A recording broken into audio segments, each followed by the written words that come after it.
அஸ்ஸலாமு அலைக்கும். என் பேர் மும்தாஜ்.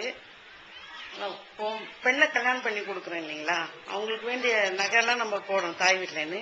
அதுக்கு தாய் வீட்டில் இருக்கிற தாய் தகப்பனோ அதுக்கு வேண்டிய ஜக்காத் கொடுக்கலாமா, இல்ல பொண்ணை கல்யாணம் முடிச்சுட்டு போன மாப்பிள்ளை ஜக்காத் கொடுக்கலாம்? இப்ப இஸ்லாத்துல ஜக்காத் என்ற ஒரு கடமை இருக்கிறது.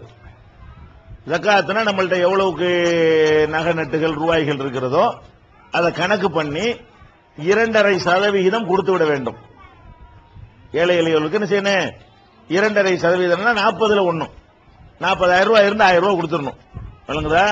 அப்ப நம்முடைய நகை நட்டு ரொக்கம் கேசு இருப்பு சொத்து எல்லாத்தையும் கணக்கு பண்ணி நம்ம அதை கொடுக்கறதுக்கு பேர் என்னது? ஜக்காத். அது நமக்கு சொந்தமானது இல்லைங்கிறது நம்ம இஸ்லாமிய கடமை. அவங்க என்ன கேட்கறாங்கன்னு கேட்டா, நாங்க எங்க மகளை கல்யாணம் பண்ணி கொடுக்கிறோம். கல்யாணம் பண்ணி கொடுக்கும்போது ஒரு 100 பவுன் நகையை போட்டு அனுப்பிடுறோம். இப்ப 100 பவுன் அந்த பொண்ணுகிட்ட இருக்குது.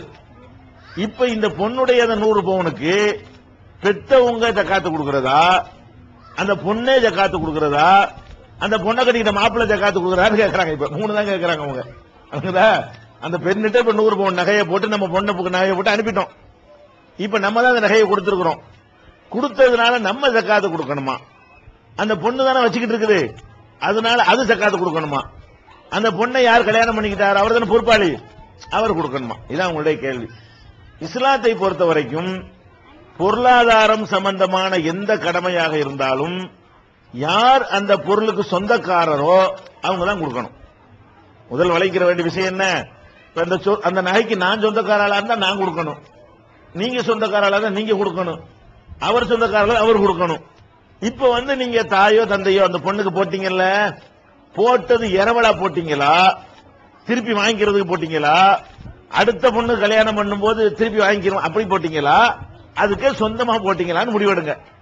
அதுக்கே சொந்தமா கொடுத்துட்டீங்கன்னு சொன்னா அதனுடைய நல்லது கெட்டது எல்லாத்துக்கும் யாரு தான் பொறுப்பு? அந்த பொண்ணு பெற்றோர் கடமை கிடையாது. யாரு தான் கடமை? குடுக்காட்டி அந்த பொண்ணு தான் அல்லாட்ட குற்றவாளி ஆகும். பெற்றோர் குற்றவாளி ஆக மாட்டாங்க. அவங்களுக்கு தான் சொந்தமா இருக்குது, அவங்க என்ன வேணாலும் செய்யலாம்ல.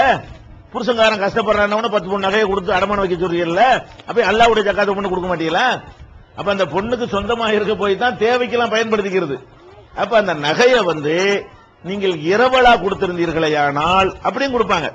சில பெற்றோர் செய்வாங்க, கல்யாணம் பண்ணும்போது ஓரளவுக்கு நகை அந்த பொண்ணுக்கு கொடுப்பாங்க, இன்னொரு நகை ஒரு புது பொண்ணுங்கிறதுக்காக வேண்டி அடுத்த பொண்ணுக்கு வச்சிருந்ததை கூட என்ன செய்வாங்க போட்டு 1 மாசம் 2 மாசத்துக்கு போட்டிருப்பாங்க. அதுக்கு இவங்க தான் கொடுக்கணும். எதை நீங்கள் சொந்தமா கொடுத்து விட்டீர்களோ அதுக்கு யாரு தான் கடமை? யாருக்கு உரிமையாளர் அவங்க தான் கொடுக்கும். ஜக்காத்து உரிமையாளர் தானே கடமை. இப்ப நீங்க ஒரு 10 லட்சம் ரூபாய் என்கிட்ட தந்து வச்சிருக்கீங்க, அடமானமா அமானிதமா தந்து வச்சா நானா கொடுக்கணும்? வச்சுக்கிறேங்க, நான் அடுத்த மாசம் வாங்கிக்கிறேங்கிறீங்க, இதுக்கு நான் ஜக்காத்து கொடுக்கணுமா? நான் சொந்தக்காரன் கிடையாது, நீங்க தான் கொடுத்துக்கணும். ஏன்றது இருந்தா கூட யாரு கொடுக்கணும்? நீங்க தான் கொடுக்கணும். நீங்களே வச்சுக்கிறீங்க தண்டு போயிட்டிய, இந்தாங்க 10 லட்சம் ரூபாய் வச்சுக்கிறீங்க, இப்ப யாரு கொடுக்கணும்? இப்ப நான் கொடுக்கணும். அப்ப நம்ம யார் உரிமையாளருங்கிறது தான் அடிப்படை. அதே நேரத்தில் நீங்க விரும்பினால் நீ வச்சுக்கமா, 100 பவுன் உனக்கு உள்ளது, பெரிய விஷயம், 2.5 பவுன் ஜக்காத் தானே, நான் கொடுத்துட்டு போறேன். 100 பவுனுக்கு எவ்வளவு கொடுக்கணும்? ஒரு தடவை தான், மாறா கொடுக்க தேவையில்லை. ஒரு தடவை 2.5 பவுன் கொடுத்துட்டா அதுக்கப்புறம் அடிஷனல் நமக்கு என்ன கிடைக்குது அதுக்கு தான் கொடுக்கணும். தாய் என்ன நினைக்கலாம், 100 பவுன் உனக்கு போட்டாச்சு, இதை போய் ஒரு ஜக்காத்து கொடுத்தா உனக்கு கொஞ்சம் கம்மியாகும், நான் வேண்டாம் உனக்காக நான் கொடுத்துறேன்னு கொடுத்தால் குற்றவாளி ஆக மாட்டாங்க.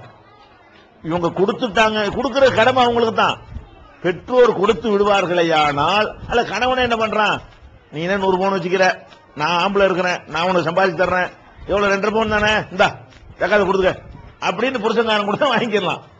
ஆனா புருஷனும் கொடுக்கல தாய் கொடுக்கல, குற்றவாளி யாரு? யார் சொந்தக்காரன்? அவங்க தான். கடமை அவங்களுக்கு தான்.